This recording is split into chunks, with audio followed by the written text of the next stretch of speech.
What's up, Planet Earth? I'm Jarom Jordan with Nick Martineau, BYUtv.org, Men's Basketball Media Day webcasts. Appreciate you checking in here online. If you have a question for Nick, tweet it at BYUtv Sports or post it on Facebook.com/BYUtv Sports. So, Nick, we were just chatting a minute ago. I know you were a good wide receiver in high school at Davis in Fruit Heights, and you got some offers to play football at some places. Tell me about that.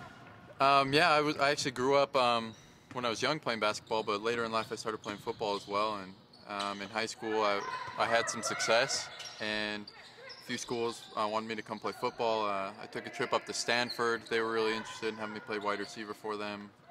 You could be catching passes from Andrew Luck right now. That would be great, from the best quarterback in college football right now. And in the end, I really considered that Stanford one, as well as a few others with Utah State and a few in-state schools. But it just came down to basketball, and playing here at BYU was a great fit.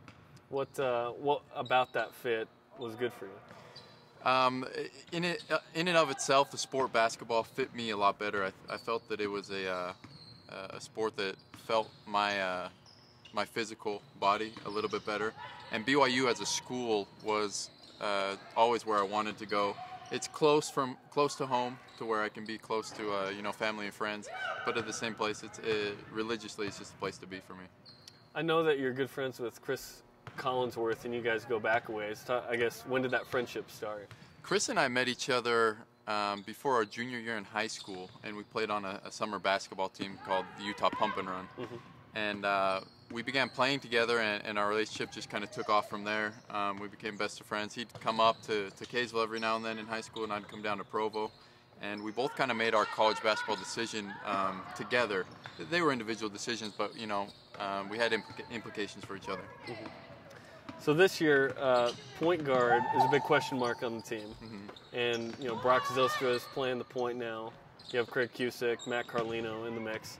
I guess, what can fans expect out of that position as you guys sort of compete against each other for the starting spot? And that's a great question, and I wish I had more advice or more information that I could give you. But what I can tell you is that it'll be very competitive. You'll see, my guess is that you'll see a few different looks, especially early on in the season with us players there.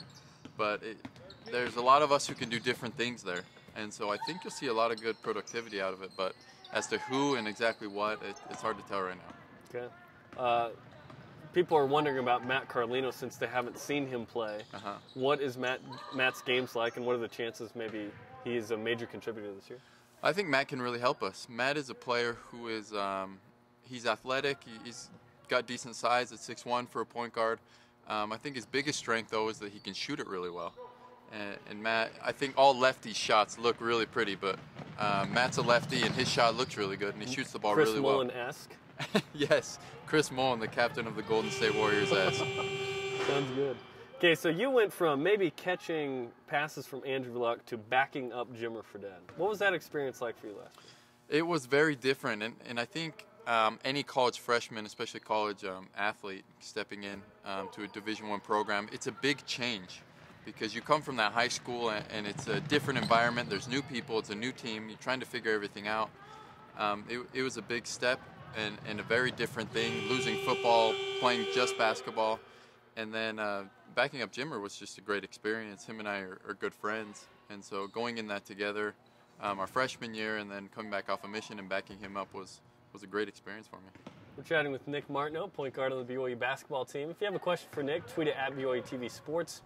Or get on Facebook and post it on Facebook.com/BYUtv Sports. Scoops, Nick Standiford, checking in with us. He says, who do you want to win the World Series? Well, I want the Boston Red Sox to win the World Series. I'm a huge Red Sox fan, and I was heartbroken the night that they lost. But as of now, I would say, and I know this will break Scoop's heart, but the Detroit Tigers. I really like the story in Detroit with all the sports that are coming up in there. They've had a few bad years, but I really like Verlander's game. I think he's the best pitcher in baseball right now, and I'd like to see them win one. A few is an understatement, absolutely. Question for Nick from Mike Martineau. Who's Mike? That's my brother. That's your brother. How much can you bench press? I can tell you I can't bench press as much as Charles Abuo. But that I could have guessed. I do well in the weight room, but less than Charles. Okay, so no number? You're not going to give us a number? I do all right for myself, but, okay. I'm still working on that. Okay. With this year's team, big change, no Jackson, no Jimmer, West Coast Conference. I guess this is sort of an exciting year because it's totally different. Right. It is a new year, and we bring back a lot of players, but at the same time, losing Jackson and Jimmer and even Logan and James, I would say we lost a really big part of our team. And so coming into the new conference, there's a lot of questions with the players of our team, how we'll react. I know Coach Rose was worried because he doesn't know how to get from the opposing team's locker room in their gyms in our away games. He doesn't know how to get from the locker room to the court. And he said he knew that in every Mountain West arena, but now he doesn't know how to get to the court.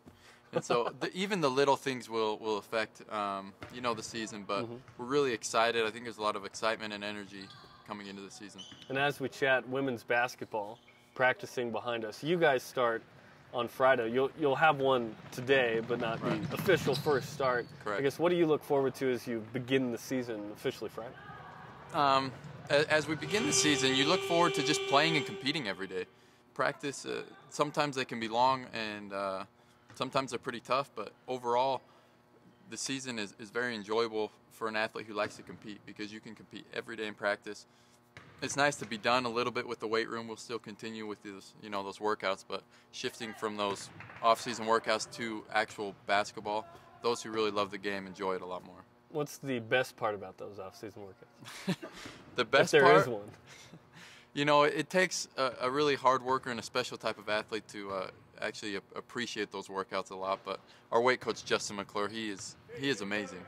And he'll do everything with us from yoga and stretching to sprints to squats and bench and just everything. And so I really like the variety in those workouts that he does a great job of keeping us fresh. We'll chat with Cris Collinsworth a little bit later, and I know you're good friends with him. How is he doing post-microfracture surgery? Because that's a big question mark, too, for BYU, and they hope to get him back after he medical redshirted last year. Yeah, it's been a long time that Cris has had to sit out, but we were almost a little bit worried because Cris actually put on a lot of weight and a lot of strength, especially in his upper body when he was out. And so to see him come back these last couple of weeks, he's been playing with us, and he hasn't missed a beat. He still rebounds, especially offensively, as good as anybody we've got.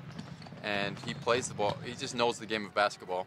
And so any worries I think that we had have kind of disappeared because he stepped right into it at full speed. Tell us about what the Greece trip maybe did for this team, because once every 4 years you can take a trip. You get 10 extra practices. Right. You get that time to gel and that kind of thing. It seems like this, of all the years, right after Jimmer and Jackson, that was the perfect time for that. It was, in a lot of senses. It was a great time to there's a lot of guys, myself included, who kind of needed some experience, and that was a great opportunity, especially those practices and then those games, to get that experience. Games are very different than practices or than off-season workouts or pickup ball.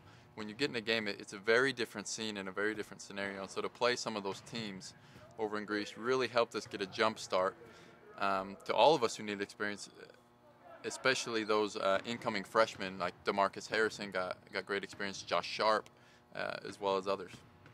What was it like going against those seasoned veterans, European style on Greece and Italy and that kind of thing? And that's pretty cool. You guys went over there not knowing you were going to play in this tournament. You got invited.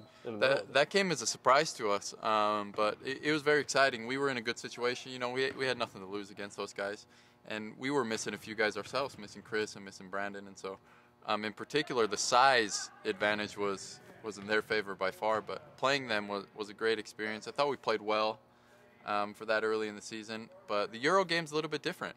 Fouls are different. The style of play is really different, but it was nice to get a feel for that. Chatting with Nick Martineau, BYU men's basketball team. If you have a question for him, tweet it at BYUtv Sports. Post it on Facebook.com/BYUtv Sports.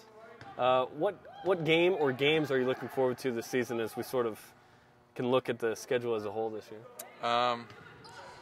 There's quite a few. I think we play about every team we play is very good. As I think of a few of them, the Utah State game to open the season is a very big game for us and for them. I've never actually played at the Spectrum in Logan, but everybody tells me that is one of the premier college basketball places to play. So we're really excited for that game. The Oregon game, I think, will be an exciting game. And then once we get into conference, There's a lot of good teams in the West Coast Conference, and I think the Gonzaga and the St. Mary's are the ones that people most look forward to. But I think the Santa Clara, they bring back a really good team as well. What do you guys know about the West Coast Conference? You said that Dave Rose doesn't know where to get from the opposing locker room to the court. What do you guys know? I mean, we know who's in it, we know where we're going to play, and we know that they're a very good conference. We've played a few of the teams in Gonzaga and St. Mary's last year, but it's kind of an unexpected. We're not sure exactly how everything will play out and how it's going to be, but we do know it'll be very competitive. They're really good basketball schools, and it'll be a fun time playing against these schools and new faces. Knowing Jimmer Fredette the way you do, having backed him up last year, tell us something about him that maybe we don't know already about him, which is tough because he's documented quite well. Jimmer and I, as freshmen, I got to know Jimmer really well, and so some of his traits were really funny. He loves computer games. Some people might know that. I've seen it in a few different places. What computer games does Jimmer Fredette play? He plays any computer games, and on an iPad, he's always playing this little one where you like pop balloons. I'm not sure what it is, or just these little dinky computer games he plays all the time. I know that the past couple weeks he's been playing pool or billiards all the time, and so he says he can beat just about anybody in pool right now if they want to give him a run. He's got some free time too to hone his skills. He does, and he spends a lot of time in the gym and in the weight room right now training. But I mean, outside of that, he's not in class, and so he's got some time that he can work on his pool game, on his computer game skills. Balloons. Right, he's nice at popping balloons. Got a question for you on Facebook. After you played your 4 years of basketball, would you consider playing 1 year of football somewhere like Duke's Greg Paulus did at Syracuse? Wow, that is something I honestly haven't considered too much. I think I've just been so far removed from football that I think it would take a year or even two just to kind of get back into the swing of it. So that's hard, but that's very tempting. I know that I would love it. My wife probably wouldn't love it so much, but I think that would be very enjoyable. I actually finish in April my degree, but I've still got another year to play, so I'll actually start into a master's program here at BYU. And so I don't know, maybe that's an option I'll have to look into. Okay. I appreciate that comment from whoever it was. Yeah. Well, sounds good. Thanks for the time, Nick, and best of luck as you battle for that point guard spot. And we look forward to another exciting season of BYU basketball. I appreciate it. Thanks, Jaron. Okay, thanks a lot. We will have Austin Nelson, another one of those non-scholarship players. He'll tell us what brought him to BYU in just a moment. So prep your questions for him by tweeting them at BYUtv Sports and posting them on Facebook.com/BYUtv Sports. We'll be back in a minute from Men's Basketball Media Day on BYUtv.org.